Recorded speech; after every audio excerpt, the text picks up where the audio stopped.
Se è vero che il tempo passa, vero è che l'amore resta e con esso il ricordo dei nostri soldati e dei luoghi dove hanno vissuto e combattuto. Qui la terra tocca il cielo in un percorso lungo 200 chilometri tra natura, storia ed emozioni.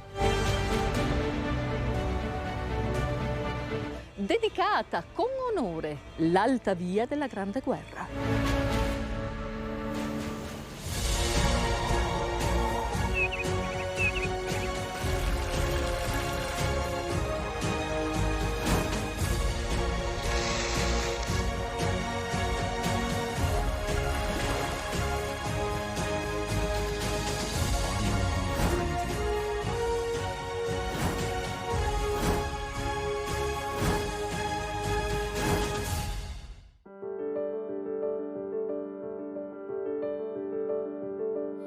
Cari genitori, scrivo questo foglio.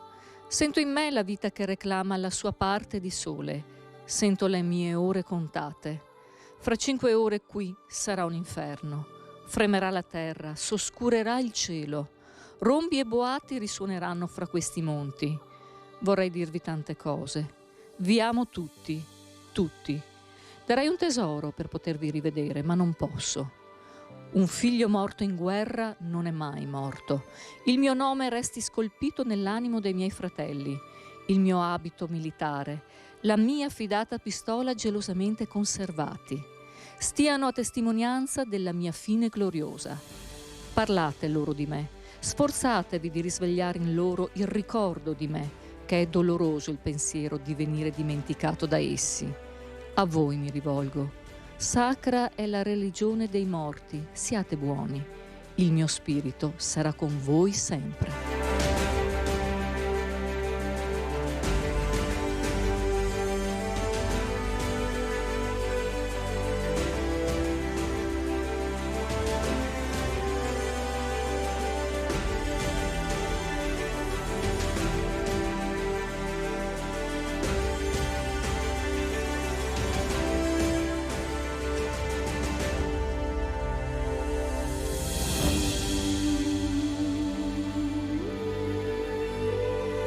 Ed eccomi con il presidente della provincia di Vicenza, Andrea Nardin. Buongiorno Presidente. Buongiorno a lei e a tutti i telespettatori. Presentiamo ai nostri telespettatori l'Alta Via dell'Alta Guerra, 200 km di storia, natura ed emozioni.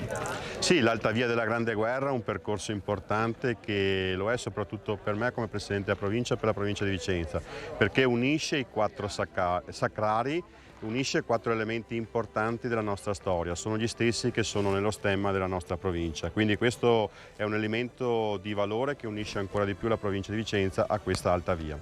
Ma cosa trova un turista quando parte da un punto cardine, uno dei 4 sacrari? Trova una serie di sentieri che possono essere percorsi lungo la dorsale, appunto, che è l'Alta Via della Grande Guerra, e che gli consentono di approfondire, di vivere proprio sul campo quelle che sono le realtà della Grande Guerra, quindi trincee, forti, baraccamenti che sono stati sistemati, ma poi anche di poter godere di quello che è il paesaggio magnifico che li circonda.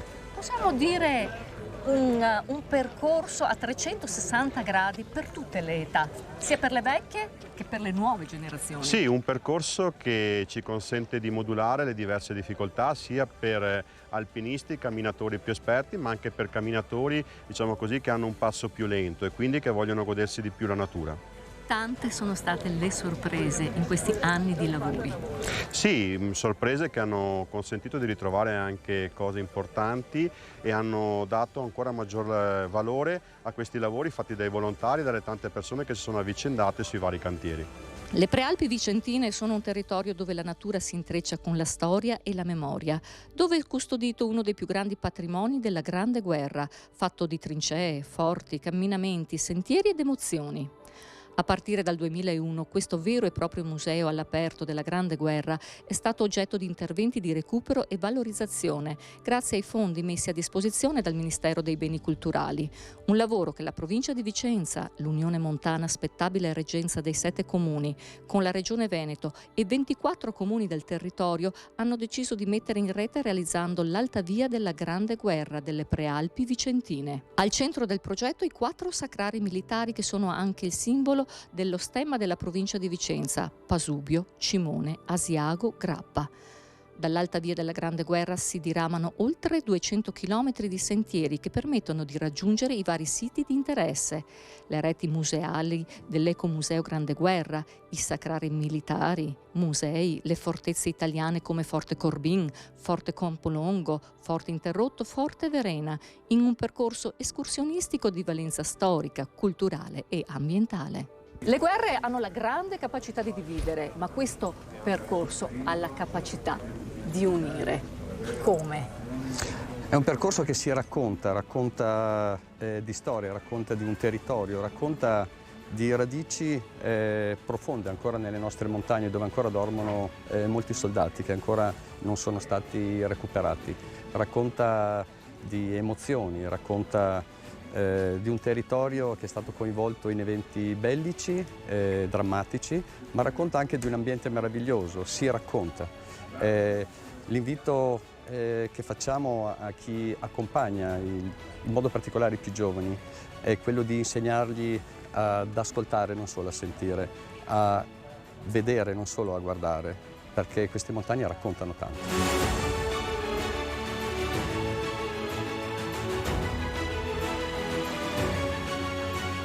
L'Alta Via della Grande Guerra è un bellissimo progetto che approvo assolutamente, anzi mi complimento un po' per tutto il lavoro che è stato fatto, perché riunire questi 4 ossari in un unico percorso di 200 km non è facile.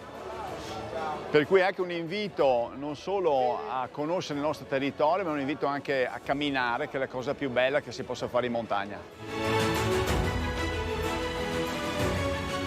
200 km di storia, un progetto importante che nasce come?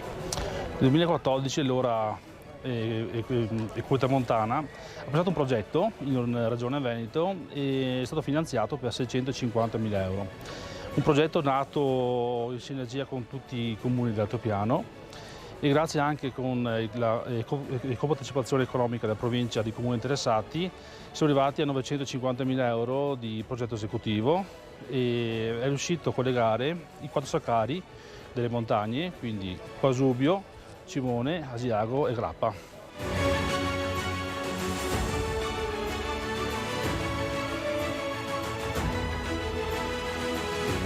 Questo cammino abbiamo voluto rendere fruibili dei luoghi che abbiamo sistemato durante il centenario, quindi abbiamo ripristinato forti, trincee. Questo è un cammino che parte, fa i 4 ossari appunto della provincia di Vicenza, li unisce con un sentiero tabellato e fisicamente fruibile da parte di chi vuol fare 200 km tutti insieme o a tratti e vedere luoghi bellissimi, paesaggi unici che oggi offriamo al turista del XXI secolo.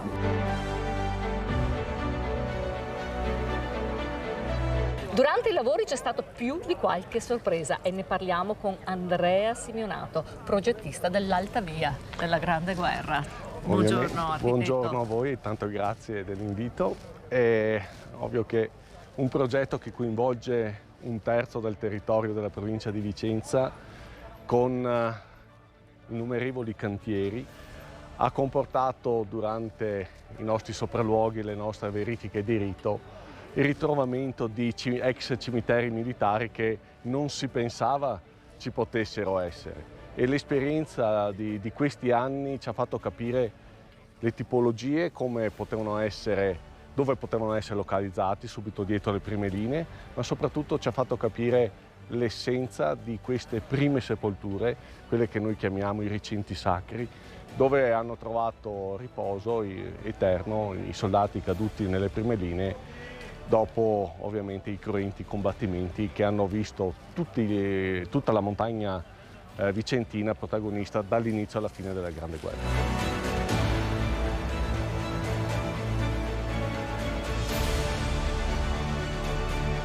che ai sacrari, quali sono stati gli altri lavori? Allora, i lavori sono stati sostanzialmente anche quelli di recuperare la singola lapide, il singolo monumento, il singolo fatto. In questa bacheca vediamo il recupero del cipo di Fausto Filzi, che era il fratello di Fabio, morto con Cesare Battisti, che ritorna dall'America per arruolarsi, piuttosto che il recupero del monumento al capitano Santo Guido Negri, oppure il monumento a Roberto Sarfatti, che entra in guerra a 17 anni dopo innumerevoli litigi con la famiglia, o di Carlo Stuparic, anche lui redento, e quindi tutti elementi che, oltre ai singoli fatti puntuali dei sacrari, l'Alta Via ripercorre anche questi luoghi specifici di grande memoria.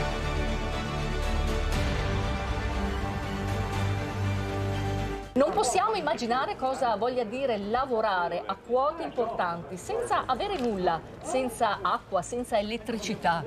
Senza alcun riferimento appunto infrastrutturale. Ad esempio, Ida, abbiamo dovuto mettere i teli nell'autunno dell'anno scorso per avere l'acqua in questa primavera e quindi attrezzare e pianificare i cantieri con ogni anno per poter poi avere le minime dotazioni per l'esecuzione dei lavori. Diciamo che avete lavorato come una volta, lavori impensabili al giorno d'oggi. Abbiamo lavorato come una volta, in parte come hanno lavorato i soldati per realizzare tutte le opere militari a difesa dei confini.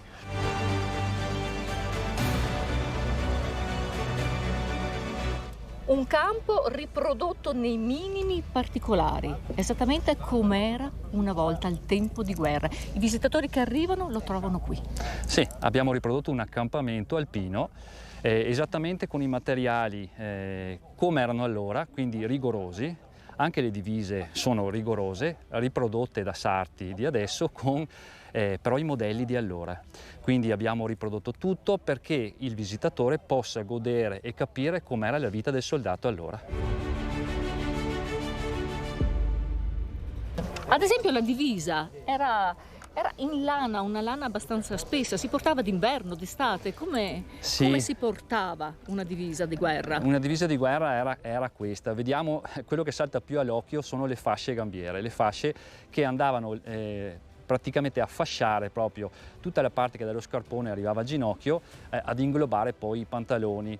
Era sicuramente una cosa che non era comoda, però che permetteva una certa elasticità e una certa praticità per la vita del soldato, che spesso appunto era in trincea e quindi vedeva bagnate e poteva asciugare facilmente. Tenevano le munizioni. Le giberne, anche queste riprodotte in maniera rigorosa, contenevano i pacchetti con i colpi per il fucile 91, che questo Carcano 91, praticamente si estraeva i 6 colpi del 91 e si praticamente inserivano all'interno del fucile e poi scarellando il colpo entrava già in canna ed era pronto il colpo era già in canna pronto per essere sparato, insomma.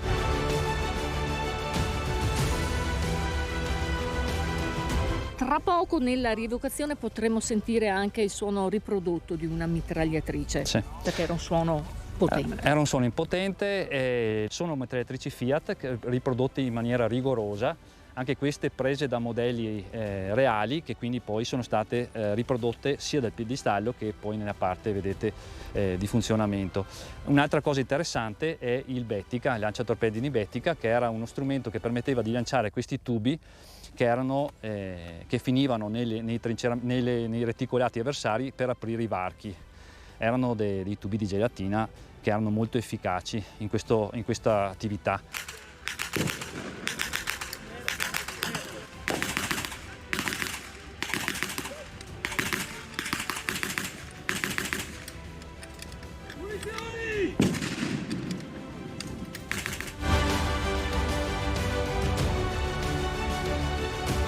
Le anime e la memoria dei soldati rimangono in eterno. E grazie, gentili telespettatori, di essere sempre così numerosi in nostra compagnia. Io vi do appuntamento la prossima settimana con un nuovo viaggio di itinerari turistici. Buona serata.